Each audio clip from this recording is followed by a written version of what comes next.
hasn't produced the expected outcomes. You need to enhance what you know with whom you know. There's someone who's been where you are and can help you step forward. God often answers prayer with people rather than for them. Many times the solutions you seek are provided by the people with whom you have relationships. Such connections will be your greatest resource, so protect them at all costs. These associations are more than simply mentors to mentees. They often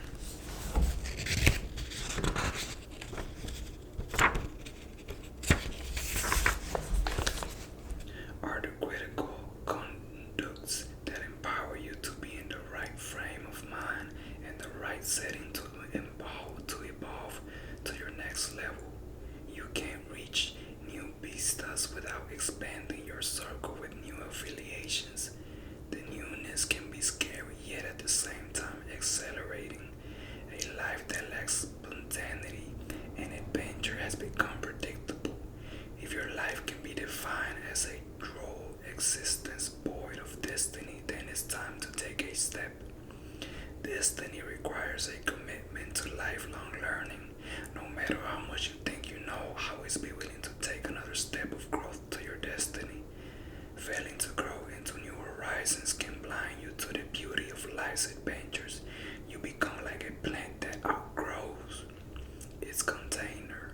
Have you ever purchased or been given a plant that grew to the confines of its container? If you decide to shift the plant to a larger spot, you may notice the roots have grown to the shape of the receptacle that holds it. If you hadn't replanted it into something larger, the plant would remain the same size.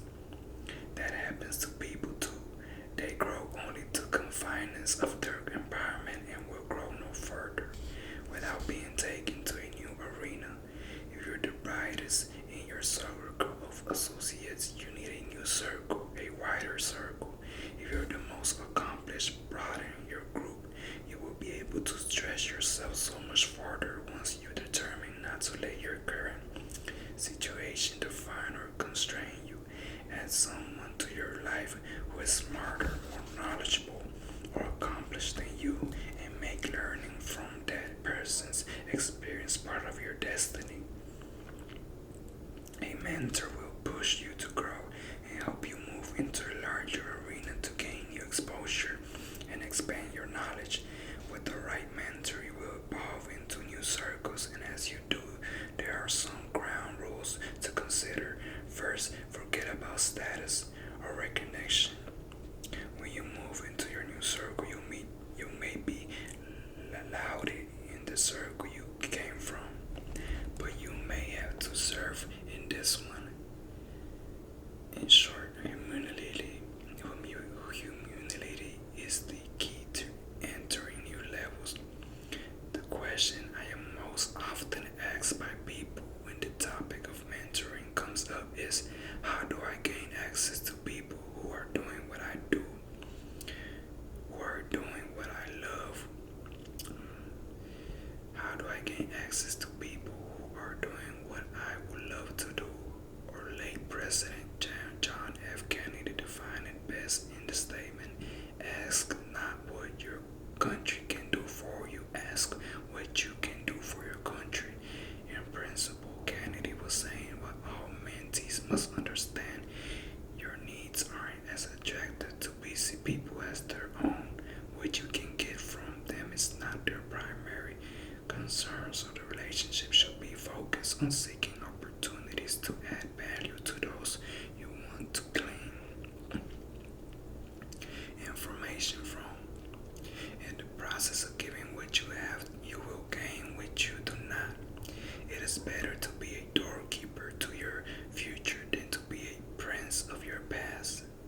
Second, the biblical principle of ask, seek, and knock is prudent advice for gaining a higher level of success. Most people really enjoy talking about themselves and the things that concern them. Their personal journey is often what they are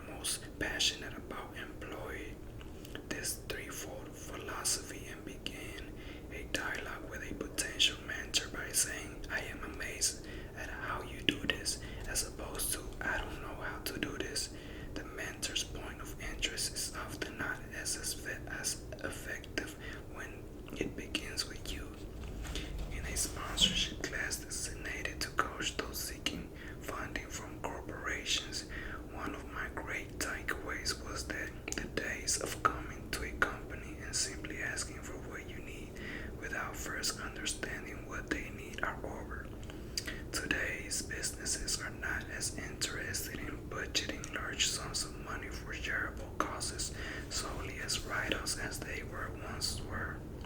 They are interested in forming partnerships that enhance their corporate mission, values, and concerns before asking them for money. Do your homework to effectively understand what the company needs and how what you do intersects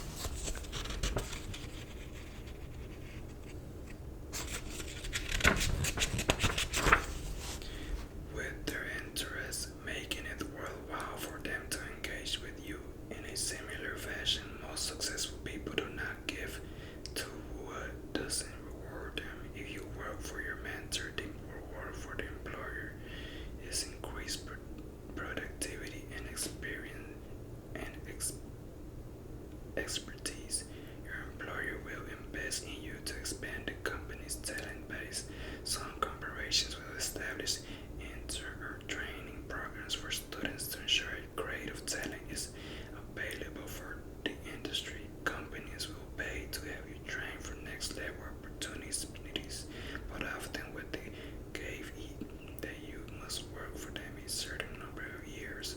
They view this instruction opportunities as investment in you with an anticipated return. If you do not work for a prospective mentor, you would be wise to determine how you can add value to them. Use your creativity to move beyond the nickel and dime stage of time investment into the rich experience of priceless hours of focused attention. When you have the opportunity to engage a mentor, don't waste the valuable time you've been given with him or her. It's like buying a watch. You don't purchase a quality timepiece simply because it matches your clothing. You don't make the purchase for aesthetic purposes alone. It's more important to have the correct time. Similarly, not having the right sense of time to engage your mentor will quickly move you from asset to liability, even gross pain in the rear. Instead of carefully choosing a few questions to ask at the right time can be the gateway of gaining rich information.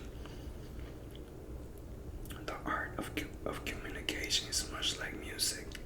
Timing is everything. Sometimes the composition calls for fortissimo and at other times pianissimo.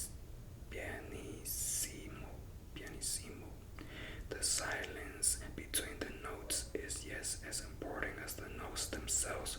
When seeking time with a mentor, sometimes you may need to come on strong but know how to take a softer approach. Also, when you need to engage a mentor, maybe the smart thing to say is, Fred, please allow me to take you to lunch. As opposed to, Fred, when can I get on your calendar and share my struggles with you? You can't have a positive outcome if your teacher is secretly wishing you would go play in traffic. Don't be a nuisance. Knocking before entering is a common courtesy in an office or a home. It is also true with getting attention from those whose wisdom and insight you seek. People who are presumptuous and enter perimeters where they haven't been granted access are quickly escorted out, and the opportunity is lost. It is better to knock on the door and wait to enter than to push your way in and risk getting escorted out. New relationships require care and time. They cannot withstand the same liberties as old associations. When you establish a relationship with a mentor, give it time to grow to a point of familiarity. No matter what the nature of the mentorship, seeking permission is always a sign of respect. Third, know the value of on-the-job training. Admittedly, education can do much to prepare you for job performance, but it does little to equip you for the environment in which the job must be performed. NASA trains its